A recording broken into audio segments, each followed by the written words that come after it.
Transformation के बारे में बात करेंगे। 3D coordinate transformation. If all the three axes of reference frame S dash are inclined, then with the help of equation 4 and 5 and 6, one can be write the transformation equation for 3D reference frame S. हमने जिससे पहले का article करा था 2D का, उसी को 3D में कन्वर्ट कर रहे हैं। x डैश बराबर x cos x dash O x, y cos y dash O y plus z cos x dash O z equation 7 के द्वारा दिया जा रहा है।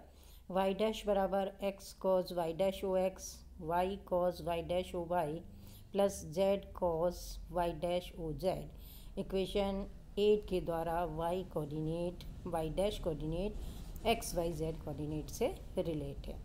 z डैश बराबर x cos z dash O x plus y cos z dash O y plus z cos z dash O z equation 9 के द्वारा z dash coordinate x y z coordinate के द्वारा रिलेट है। ये तीनों equation हमने similar 2D से 3D के अंदर लिखी है। If unit vector along the x y z axes are x y I j k unit vector and along the x dash y dash z dash are I dash j dash k dash respectively, then cos x dash o x किसके बराबर होगा? Unit vector x dash direction में I dash और x direction में I vector होता है। दोनों का डॉट प्रोडक्ट आपको cos x dash o x देगा, which is a11। cos x dash O y similar way I dash dot j vector के बराबर होगा, उसको हम a12 के द्वारा रिप्रेजेंट कर रहे हैं। cos x dash O z I dash dot k vector के बराबर है और इसे हम a3 से प्रदर्शित कर रहे हैं। आप ऊपर इक्वेशन जो है उसमें इस चीज़ को सब्स्टिट्यूट करेंगे। अभी ये हमारा पास था। अब हमने तीनों डायरेक्शन के अंदर हमने जेड डैश को कोइंसाइड नहीं किया हुआ है। तीनों एक्सिस फिक्स एंगल से x dash frame fix angle theta से रोटेट किया हुआ है। X dash y dash z dash उसके कोऑर्डिनेट्स हैं, उसके एक्सिस हैं। तो 3D transformation frame S dash की बात हम कर रहे हैं। तो इक्वेशन जो है रिलेटेड इक्वेशन जो हमारे पास अभी आ रही थी, देखिए 7 8 9, वो क्या फॉर्म ले लेती है? In component form it is written as X dash बराबर a11 x a12 y a13 z, y dash बराबर a21 x a22 y a23 z, z dash बराबर a31 x a32 y and a33 z। Equation 10 11 और 12 coordinate form के अंदर a1 component form के अंदर equation को लिखा है। इन्हीं इक्वेशंस को मैट्रिक्स फॉर्म में इस रूप से प्रदर्शित किया जा सकता है। X dash y dash z dash जो है वो a11 matrix a12 a13 a21 a22 a23 a31 a32 and a33 and x y z इस फॉर्म में इस 10 11 12 इक्वेशन को मैट्रिक्स फॉर्म में लिखा जा सकता है। Where 3x3 matrix of directional cosine, direction cosine की मैट्रिक्स जो है ये 3x3 ऑर्डर की है। ये है a11 a12 a13 a21 a22 a23 a31 a32 a33 is called rotational matrix. ये तो हुआ कोऑर्डिनेट को रिलेट करने की बात। आइए ट्रांसफॉर्मेशन ऑफ वेलोसिटी के बारे में बात करते हैं। इक्वेशन हमारे पास है डिफरेंशिएटिंग इक्वेशन 10 11 एंड 12 को with respect to t differentiate कर दीजिए। The velocity component can be obtain in frame reference frame S dash. Then आपके पास इक्वेशन है एक्स के अंदर एक्स डैश जो है a11 इक्वेशन 10 देखिए आप और इसे डिफरेंशिएट कर लीजिए। इक्वेशन 10 आपको यहाँ दिखाई दे रही है D x dash D x dash D T को इन्होंने वी एक्स डैश लिखा है। वे किसके बराबर होगा? D x dash by D t बराबर a11 d x by D t a plus a12 d y by D t plus a13 d z by D t. इसे component form में लिख लीजिए। वी एक्स डैश बराबर a11 v x plus a12 v y a13 v z. Equation 13 के द्वारा हम v x dash को v x v y v z के द्वारा रिलेट कर रहे हैं। सिमिलर वे में वी वाई डैश जो है A21 Vx plus A22 Vy A23 Vz के द्वारा रिलेट होगी, जिसे इक्वेशन 14 से दिखाया गया है। इसी वे में आप Vz लिख लीजिए। Vx डैश Vz बराबर A31 Vx plus A32 Vy plus A33 Vz के बराबर होता है, जिसे इक्वेशन 15 से प्रदर्शित किया गया है। 13, 14, 15 इक्वेशंस जो है इन्हें भी हम मैट्रिक्स फॉर्म में लिख सकते हैं। तो मैट्रिक्स फॉर्म में आप लिख रहे हैं तो ये किसके बराबर है? Vx dash Vy dash Vz dash, ये मैट्रिक्स 3x3 की मैट्रिक्स को आपकी डायरेक्शनल मैट्रिक्स है। ये डायरेक्शन कोसाइन मैट्रिक्स है ये आपकी, इसके द्वारा प्लस Vx Vy Vz के द्वारा दिया जाता है। इसी तरह से आप एक्सलरेशन को ट्रांसफॉर्म कर लीजिए। डिफरेंशिएट करना है हमें इक्वेशन 13, 14, 15। ये रही हमारे पास इक्वेशन 13, 14, 15। इसे डिफरेंशिएट करेंगे तो हमारे पास एक्सलरेशन वाली टर्म आएगी।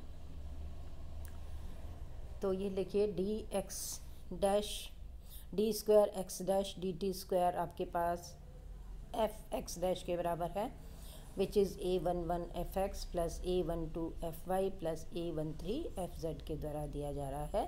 तो fx डैश यानी s डैश फ्रेम में एक्सलरेशन डैश फ्रेम में एक्सलरेशन के द्वारा इस वे में रिलेट है। D square X dash by D T square F Y है, D Y dash by D T square F Y dash के बराबर है, which is A21 fx plus A22 fy plus A23 fz के बराबर है। ये equation 17 से दिया जा रहा है। एफ जेड डैश जो कि d square z dash by D T square के बराबर है A31 fx plus A32 fy plus A33 fz के द्वारा दिया जाएगा। तो equation 16, 17 and 18 S dash frame को एस फ्रेम के एक्सलरेशन के साथ रिलेट करने वाली इक्वेशन है। In reference frame S is inertial frame and no force is acting on the particle then. अगर हम इसे पर्टिकुलर बना रहे हैं इस जनरल केस को, तो हम बात कर रहे हैं हमारी एस फ्रेम इनर्शियल फ्रेम है और उस पर कोई एक्सटर्नल फोर्स नहीं लग रहा है। उस समय f x f y f z zero के बराबर है, और अगर आप f x f y f z को ज़ीरो के बराबर पुट करते हैं इक्वेशन 16, 17 एंड 18 में, तो आप देखते हैं कि एफ एक्स डैश भी ज़ीरो आ रहा है, एफ वाई डैश भी ज़ीरो आ रहा है, एफ जेड एक्स भी जेड डैश भी ज़ीरो आ रहा है। Thus the inclined reference frame S dash will also be inertial frame। देखिए यहाँ पर ये क्वेश्चन बनता है कि फिक्स एंगल से इंक्लाइंड प्लेन इनर्शियल फ्रेम है, प्रूव कीजिए। तो आपको ये मैथमेटिक्स करनी है। तो क्या हमने एक कंसेप्ट देखा कि एक एस फ्रेम और एस डैश फ्रेम जो कि एस फ्रेम के with respect theta fix angle से इंक्लाइन है, तो वो भी इनर्शियल फ्रेम होगा। It is a example of inertial frame. Fix angle से फिक्स एंगल से इंक्लाइन प्लेन इनर्शियल फ्रेम होता है, प्रूव दैट। आइए transformation in rotating frame of reference की बात करेंगे। अभी तो हमने फिक्स फ्रेम ऑफ रेफरेंस की बात की थी। अब इस फ्रेम को अगर एस डैश फ्रेम को अगर रोटेट कराया जाए, टू डायमेंशन की बात हम कर रहे हैं, तो ट्रांसफॉर्मेशन इक्वेशन किस तरह से दी जाती है। Let's S and R are two reference frames whose origin and axis are initially coincide with each other. Now the reference frame R is allowed to rotate with angular velocity omega. R frame जो है वो S frame के with respect rotate कर रहा है omega angular velocity से, in such a way that origin and z axis of both the reference frame remain coincide. इनकी z axis z and z axis z dash axis एक दूसरे के साथ coincide कर रही है। At any instant t axis x dash y dash of frame R will be incline to axis x and y of frame S at angle theta which is omega t. अब ये angle theta जो है वो time के साथ साथ बदल रहा है, ओमेगा उसकी एंगुलर वेलोसिटी है, तो थीटा ओमेगा टी होगा। लेकिन ये आर फ्रेम, जिसे हमने आर फ्रेम रोटेटिंग फ्रेम माना है, तो वो उसमें थीटा कंटिन्यूसली ओमेगा टी से चेंज हो रहा है। If in this state coordinates of P point in frame S and R x y z and x dash y dash z dash. प्री फ्रेम में एस फ्रेम में coordinate P point के x y z माने गए, R frame में P point के coordinate x dash y dash z dash माने गए। Then the transformation equation with the help of equation 5 and 6 in section जो अभी हम पढ़ चुके हैं, उस सेक्शन के हिसाब से हमने केवल थीटा के स्थान पर ओमेगा 2 सब्सटीट्यूट किया है। बाकी वही मैथ साहब आपको रिपीट करनी है। तो एक्स डैश बराबर किसके है? कॉस एक्स कॉस थीटा लिख रहे थे हम, थीटा के स्थान पर आप ओमेगा टी लिख दीजिए, plus y sine omega t, equation 19, जो एक्स डैश यानी आर फ्रेम में के एक्स कोऑर्डिनेट को एक्स और वाई एस फ्रेम के कोऑर्डिनेट से रिलेट कर रहा है। वाई डैश बराबर y cos omega t minus x sine omega t and z dash बराबर जेड की। इक्वेशन 19, 20 एंड 21 आपको ट्रांसफॉर्मेशन इक्वेशन मिल रही है रोटेटिंग फ्रेम के लिए। आइए एक बार फिगर में दिखा देते हैं आपको। इस फिगर के लिए हमने ट्रांसफॉर्मेशन की बात की है। X y z S frame है हमारा, x dash y dash z dash, देखिए जेड और जेड डैश कोइंसाइड कर रहा है। ये थीटा जो है हमारा ओमेगा टी से अब रोटेट कर रहा है। पिछले आर्टिकल में ये थीटा फिक्स था। जब ये थीटा फिक्स था तो ये इनर्शियल फ्रेम का एग्जाम्पल था। लेकिन यहाँ देखिए आप, यहाँ पर हमने पी पॉइंट लिया है जिसके कोऑर्डिनेट एक्स वाई जेड हैं। पी पॉइंट के कोऑर्डिनेट और फ्रेम ऑफ रेफरेंस के विथ रेस्पेक्ट जो रोटेट कर रहा है ओमेगा एंगुलर वेलोसिटी से, उसके with respect x dash y dash z dash है। एक्स वाई जेड मार्क करे हुए हैं, थीटा मार्क किया हुआ है, तो इस फिगर की हेल्प से हमने वो इक्वेशन बनाई थी। The above mention equation 19 and 20 are time dependent. Hence, the direction of coordinate axis unit vector along these axes is also time dependent.